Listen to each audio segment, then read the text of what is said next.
জন্মাষ্টমী স্পেশালে বানিয়ে নেবো তালের বড়া। তার জন্য কিন্তু একটা পাত্রের মধ্যে তালটা ঘষে নিয়েছি, একদম কাঁচা তাল, আমি জ্বালাইনি। আর নিয়েছি কিছুটা নারকেল, এই যে মিক্সিং জারে একটু গুঁড়ো করে নিয়েছি।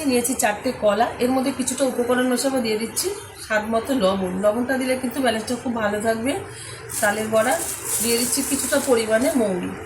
অনেকে অনেক রকমভাবে করে থাকেন, তবে আমি আমার স্টাইলেই করে দেখাচ্ছি। দিয়ে দিলাম একটু ঘষে মৌরি, দিয়ে দেবো পরিমাণ মতো ময়দা। এটা কিন্তু আটা দিয়েও আপনারা করতে পারেন। দিয়ে দিচ্ছি এখানে চিনি পরিমাণ মতো, যে যেরকম মিষ্টি খেতে পছন্দ করেন সেই অনুযায়ী কিন্তু চিনিটা ব্যবহার করতে হবে।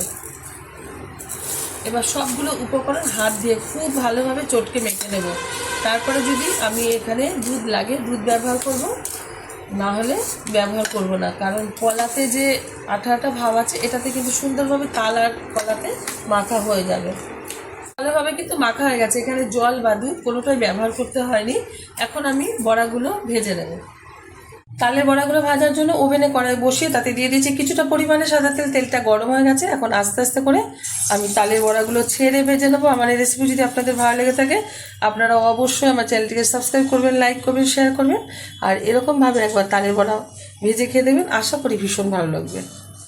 একটু নাড়িয়ে দিচ্ছি, কত সুন্দরভাবে কিন্তু ফুলে উঠেছে। খুব ভালোভাবে মাখা হয়েছে উপকরণগুলো। যত সুন্দরভাবে মাখা হবে তত কিন্তু সফট হবে আর এরকম ফুলে ফুলে উঠবে তেলে ছাড়ার সাথে সাথে। এবার খুব সুন্দরভাবে কিন্তু একটু লাল লাল করে ভেজে তুলে নেব।